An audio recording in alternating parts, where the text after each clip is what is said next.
Howdy, everyone.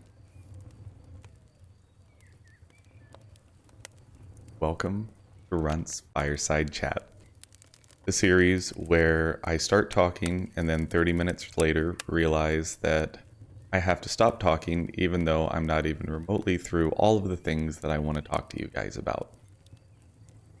What are we going to talk about today? Well, there's always a lot of topics to discuss. There's always a lot of things that I want to just let you guys know about or give you guys more insight into who I am and how things are going.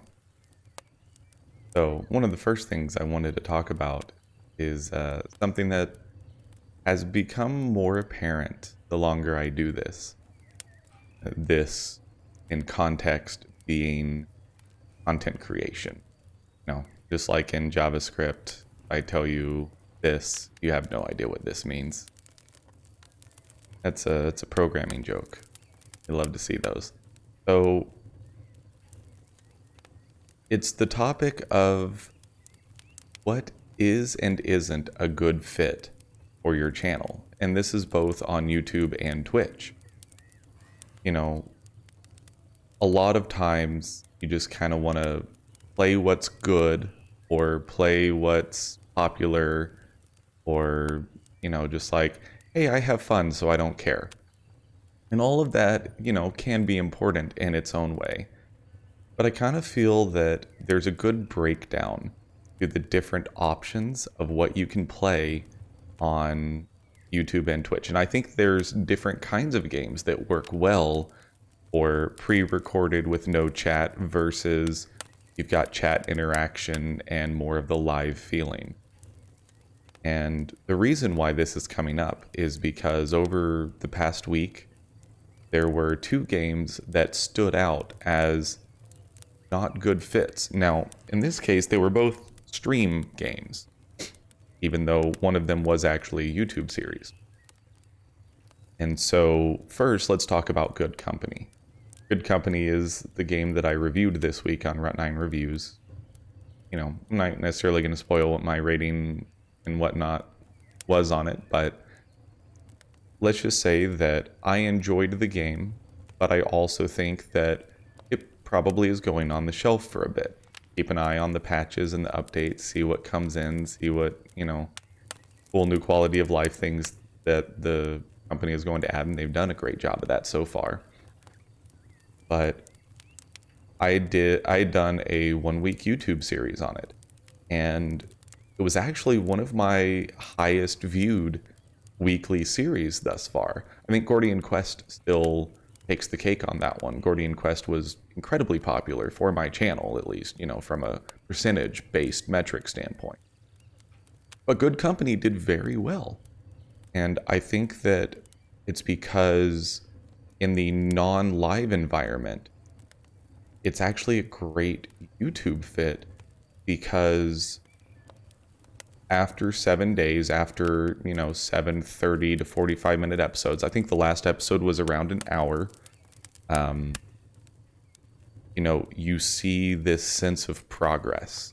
You feel this sense of accomplishment as things get built up from episode to episode. You can see the effects, and I think the level of energy and the level of excitement that may be required for the live environment and the engagement with chat that's required with the live environment, you don't need that for YouTube. Now, I do think you still need to be entertaining and energetic on YouTube, but not necessarily to the same degree. You don't, especially considering that for YouTube, a lot of people will be watching this just kind of in the background or on a second monitor. And if, you're talking at a constant level and then all of a sudden you spike because something cool happens, you're going to infuriate headphone users and they're going to immediately turn your video off. Whereas in the live environment, yeah, you still have some people that are watching it in the background, but especially for your regulars, people who are avid chatters, they're probably watching it, not necessarily as the main focus, but a lot more focused. And you getting excited gets them excited and gets them more engaged. So Good Company on YouTube worked great. And I really loved that series. I had a lot of fun with it.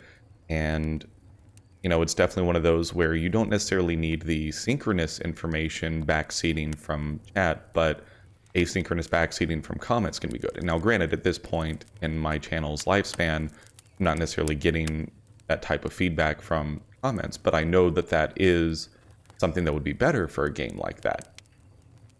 But essentially where I'm going with this incredibly long, drawn-out thing is on the Friday 5x5 this past week, where I essentially decided I want to build my live hype level to be as high as possible. Good Company didn't fit that.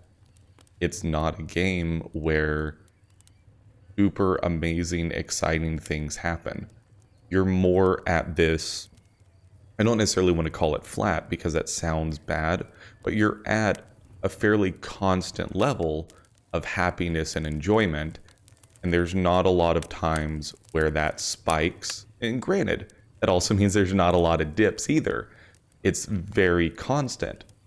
But also, the only 2 streams that I do each week that are, more than an hour at a time of a given game is Saturday and Sunday. Saturdays we've been playing City Skylines, and Sunday we've been playing Minecraft, which I'll be talking about Minecraft on the same topic here in a minute. I combined bit and minute there, and that's where Bennett came from. Good Company in the Friday 5x5, which is meant to be, unthemed. It's meant to be the stream where I do kind of take the adrenaline on this roller coaster a bit. I like building dockets where you start really strong with something that I'm going to get really into, get excited, give everyone a breather for an hour, but don't flatline. I still want it to have its ups and downs, but I want its peaks and valleys to be a little bit more constrained than the first game. Bring it back up for the third game. Don't bring it down as far for the fourth game. You want to, Rocket League is a great one for that slot, where I can be kind of mainstream banter, missing the ball, that kind of thing. But every once in a while, you get one of those crazy good shots. You bring the hype level back up because you want to keep people engaged in that 4th hour where, especially for some of my regulars, Adrian and Howdy are great examples. They're in Europe. By that point, it's like 4 a.m. for them. And they've probably been, realistically, should have been falling asleep for a couple hours. And they're probably, in bed on their phones, sleepy. And so that first hour, get everyone engaged. That 4th hour, I want to keep people awake. I want to keep them into it, rolling into the fan vote. I put Good Company in that 2nd slot, thinking, okay, I'm starting off with Football Tactics and Glory, which on the prior day I found to be insane amounts of fun, and doing the goalie announcer screaming goal at the top of my lungs thing, making sure that my microphone settings in OBS properly condensed that down. I thought that was a great intro, and it was. Absolutely got everyone into it. I was like, okay, then Good Company is a good breather. And for the first 15-20 minutes, it felt that way. But then I realized that the rest of that hour was exactly like those first 15 to 20 minutes. Was I having fun? Oh yeah, absolutely. Would Good Company be a good fit for Simulation Saturdays? Yeah, absolutely. Is it a good fit for YouTube? Yes, absolutely. Let me say that again for the 3rd time. But is it a good fit for things like the Friday 5x5 where I want there to be bursts of energy from time to time? Not a good fit. And learning that, and it's not the first time this has happened, but it's the first time that I recognized it live and on the fly, and where there was the biggest deviation, because I'm trying to be more excitable and more energetic during my streams than I have been. And it's really good to be able to identify that, especially when you're small, where you may not necessarily have, regular chat viewers who either are willing to or even willing to tell you or recognize that, hey, this game is not as interesting. We kind of would like to see you play something else. Being able to recognize that yourself and say, hey, I'm not as entertaining or energetic as I want to be. Let's push this game off to the side. Keep it in mind, maybe pick it back up for YouTube in the future, Simulation Saturday in the future, but maybe it's not the best Friday 5x5 fit. And I mentioned that I was going to talk about Minecraft as well. So over the past 3 weeks, starting off with the co-op Sunday streams, Amy and I have been doing Minecraft together. And I want to make it very clear, I love Minecraft. You know, if you want to talk about transcendent games, I mean, Minecraft is easily in my transcendent team. You know, even though it pretty much stole the initial concept from another game. I don't remember it, but years ago, you know, Notch kind of shamelessly stole that, and that's fine. Minecraft is the one that got popular. I mean, Slay the Spire wasn't the first roguelike deck builder, one that got popular.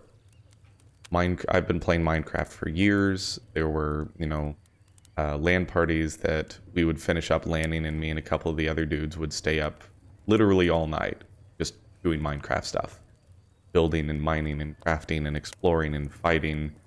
And that was in vanilla, and that was back in beta. May have even been alpha. And, you know, Minecraft kind of comes and goes for me. I'll play it for a bit, enjoy a new world, and Emmy and I have done this. We played a world, got really into it. She's huge into the exploration, and that's been one of the biggest things Minecraft has added over the years, is exploration. These sunken ships and desert pyramids and all these sorts of things. I kind of end up falling back into the same trap of, I just love the relaxation of strip mining and building automated farming and things like that. And I already knew right out of the gate that that would be boring for stream. We needed to do a modded playthrough. Well, I started looking for mod packs. First one we stumbled across that sounded interesting to both of us was RL Craft. Has a bunch of new stuff added. It makes the game ridiculously hard. And there's dragons. And me loves dragons. And, you know, that got us both excited. Well, we spent that entire 3-hour stream on the razor's edge, dying constantly, never making any progress. Like the last 30 minutes, we finally settled into a castle. I lost like all of my gear in a death and couldn't get it back because it fell underwater with some man-eating fish that I couldn't get it back from.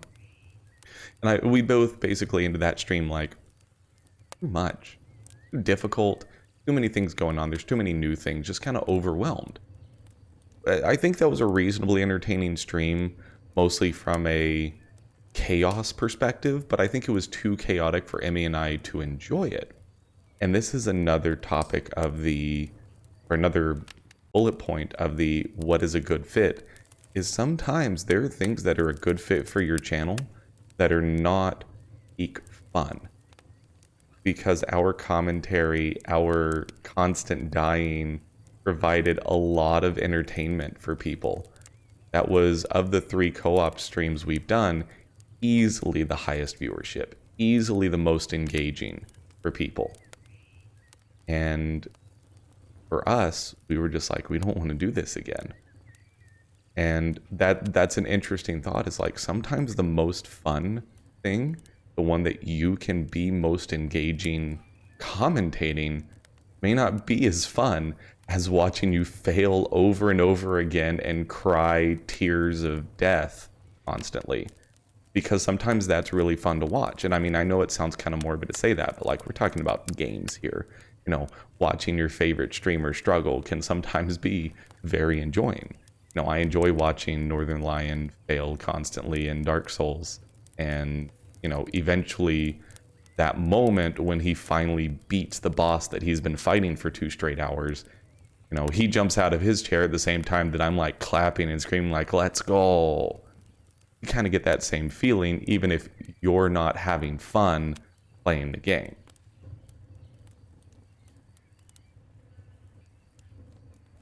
In hindsight, from an entertainment perspective, we might have been better off continuing that series and continuing to just revel in the pain. But I think both of us were like, no, I don't want to do that. So, you know, I kind of frantically grabbed the roguelike adventures and dungeons, or roguelike dungeons and adventures mod pack, cannibalized it, deleted a bunch of stuff, and said, okay, this is a good mod pack. Let's work with this. So we jumped in. He and I were having a ton of fun.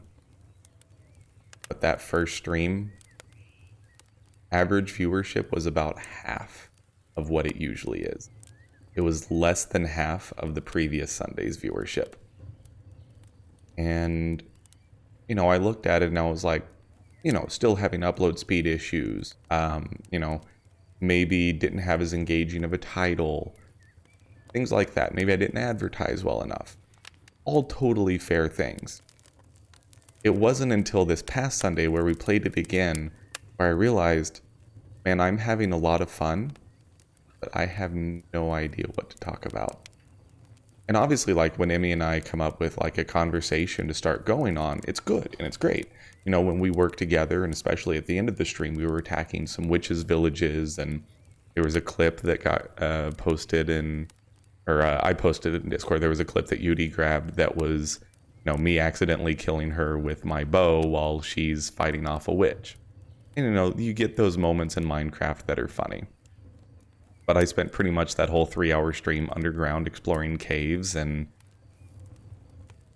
even though there were some situations where it's like, oh crap, that's a spawner with a bunch of dudes, still didn't have the excitement bursts that I want.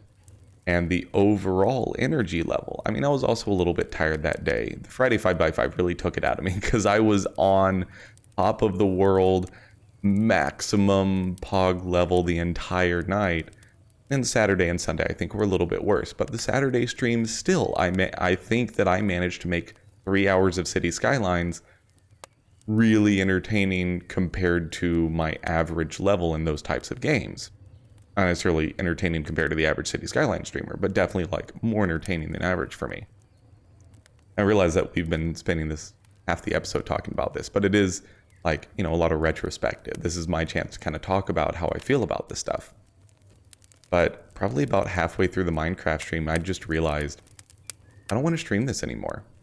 I mean, part of the metrics for Minecraft is that a ton of competition. I think it's still one of the top 10 most streamed games on Twitch on a consistent basis. Minecraft was, I don't want to call it the originator, but it essentially was the originator of Let's Plays on YouTube. And, you know, there's a lot of competition. As a smaller streamer, you are going to be very far buried. And that's fine. You know, I'm used to the unique viewers and live views being fairly low for that series. And we still had, you know, the consistent group of regulars for the whole stream this past Sunday. Viewership definitely went up from the prior Sunday.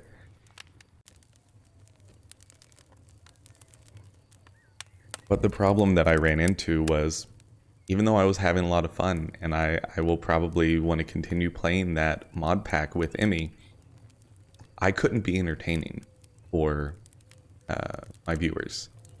I want to make the community feel engaged and a part of the excitement. There just wasn't a lot going on. There wasn't a lot for me to really commentate on. And so then you have to kind of fall back on banter. And I'm still practicing that. I'm still not good at it yet.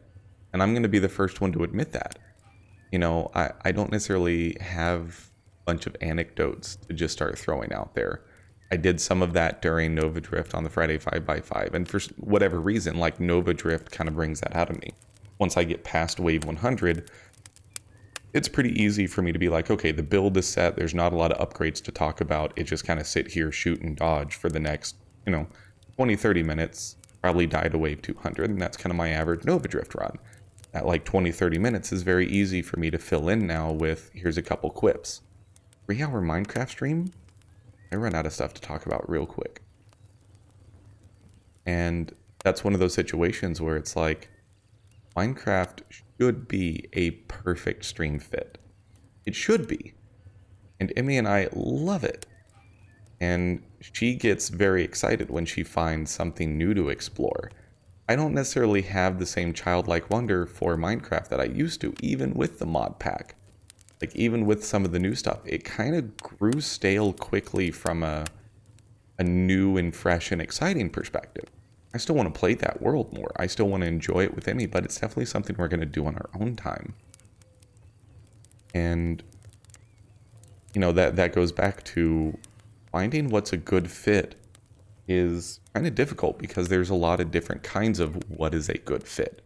There's games that may not be as fun, but are entertaining kind of because of the difficulty or the pain that you're feeling playing the game. There's games that are a good fit because you're incredibly good at them, and thus people watch you to watch what high level play looks like. That'll never be my channel. That may be a good fit for a lot of you out there. There's things that are a good fit because of the ups and downs, the hard losses and the great successes. Dark Souls is legitimately one of the most perfect examples. You'll never see it on this channel, but it is one of those things that you can be so close to beating a boss 20 times, dying at the last second, the head thrown back and controller breaking frustration, and then that moment when you finally nail that boss's HP down to 0, and you see the chat fill up with PogChamp, you're jumping out of your chair screaming for joy. That's how I feel with games like Rocket League. And the way I want to finish this is with one of the most unexpected, perfect fits for the stream is Football Tactics and Glory, a turn-based soccer game. Football for literally everyone except America because we're bad and we call it soccer. What an amazingly fun game and an unexpectedly exciting game. Because even in turn-based, because of the dice rolls, when the dice rolls are not in your favor and they go your way, or you execute your strategy perfectly and you nail that goal, or even though you basically don't have a goalkeeper because you're in the amateur league and nobody knows how to protect the goal well, that 5% chance and he still blocks the shot, I'm getting excited just talking about that game. That was one where I just kind of want to give it a try on a turn-based Thursday, kind of see how it goes. And, I expect that the strategy and the analysis of the formations and where am I going to put the ball against this defense versus this defense, that type of thing, try to score some goals should be a lot of fun. But I don't necessarily think it's going to be that exciting. Lo and behold, that's the definition of a perfect fit. There are 3 things that I consider for a perfect fit. Something that has a lot to analyze, something that has a lot of successes and failures, and something that you can really engage the viewers with. Football Tactics and Glory unexpectedly filled all 3 of those, and the only one that I was sure it would have even some of is analysis. There's analysis of the strategy, there's analysis of the team building, there's analysis of which skills do I level up, analysis of how do I attack the defense, how do I prepare to hold on to this lead that we have, bring the defenders back, all that. Plenty of analysis.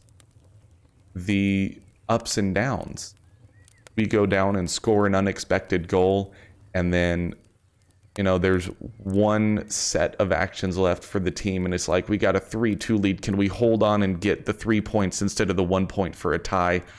Oh, they got us. We tied. And that frustration is just as powerful as the goal feeling of scoring the goal.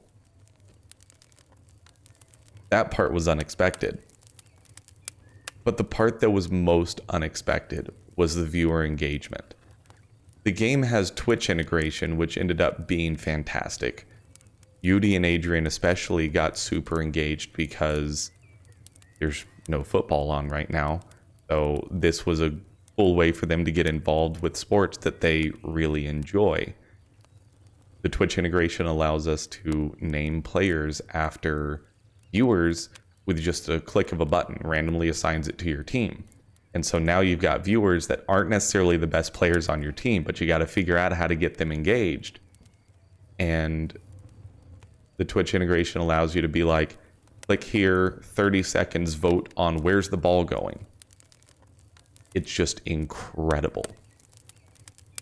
And it's been good enough where I'm like, I want to do a YouTube series. But it's a bad fit for YouTube. Why? Because I think the game thrives so much more in the live environment, like a live sporting event. Whereas in this environment, in the YouTube environment, I don't see it being as exciting. I know that I would get the ups and downs, but I would feel a lot more uncomfortable, screaming announcer goal at the top of my lungs for YouTube than I would for the live audience. And I think that it would just feel more awkward, which is strange considering how it is literally the perfect stream fit. And, I've only got a couple minutes left here. I want to talk about a couple other things, and I'm only going to get to one of them and just barely.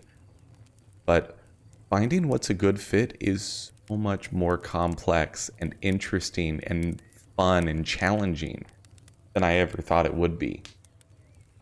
And that's quickly becoming one of my favorite parts of content creation, is not just playing the games, but figuring out what games to play, when, and where. In YouTube, trying to figure out, okay, I just finished up a week of this kind of game. I don't want to play another week straight of exactly the same type of game with a different title. Let's switch it up. But what's still a good fit? That type of thing. So that's where I'm going to leave that topic off. We've got 4 minutes left here, but it's just really interesting and really exciting. And so coming up here in a couple days, I'm going to record a May 2020 channel update. I know one of the things that I'm going to talk about first and foremost is stagnation. And stagnation is something that I always try to avoid in my personal life. There's a lot of problems with stagnation. And I mean, obviously, you should get to the point where you're happy with what you have. Absolutely. But I also believe in setting goals and working to achieve those goals. Because I think, at least for me personally, I drive a lot of enjoyment and satisfaction out of reaching those goals and then figuring out, okay, what's the next goal? And,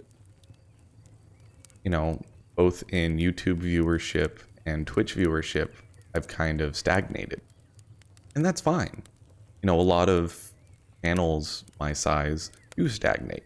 You kind of reach that limit of, around 10 maximum viewers on an average Twitch stream, and it kind of flatlines or plateaus there for a bit.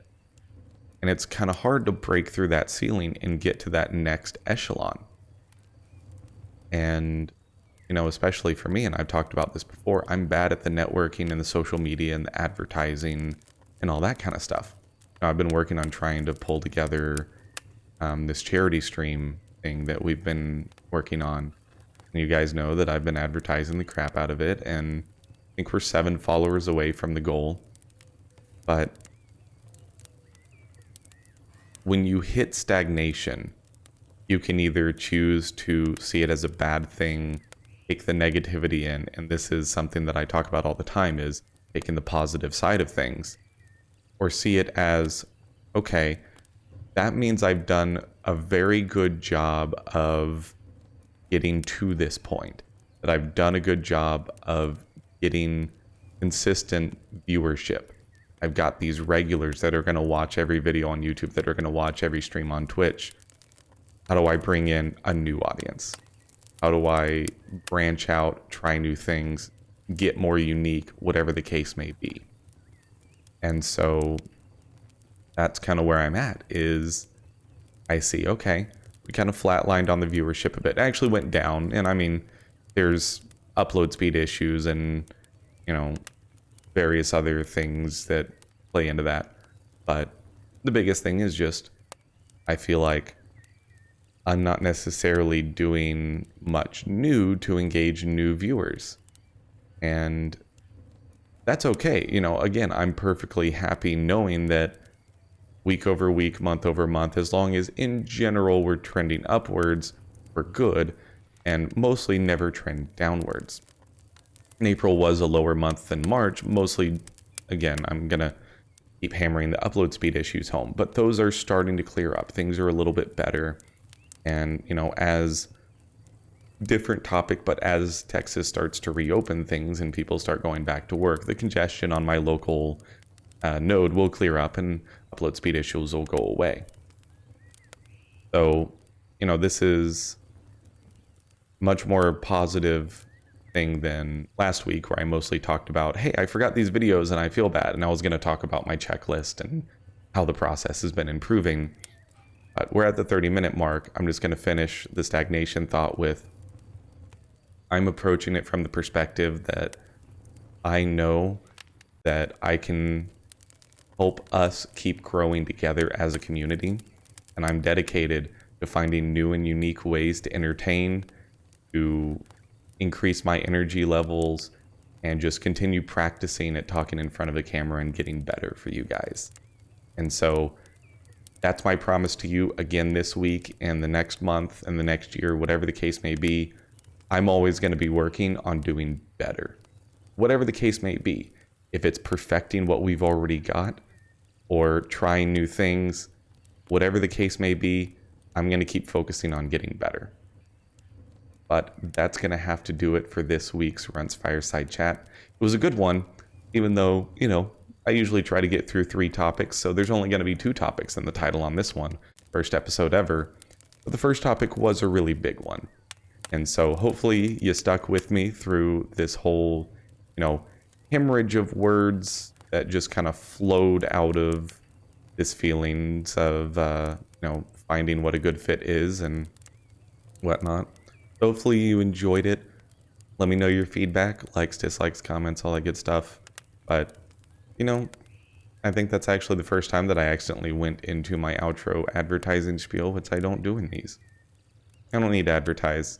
This is a friendly conversation. You know who I am. You know how to find me. And I really appreciate all the support, like always. So, thank you so much for watching. Until the next one, I'm Runt9. I'll see you all later.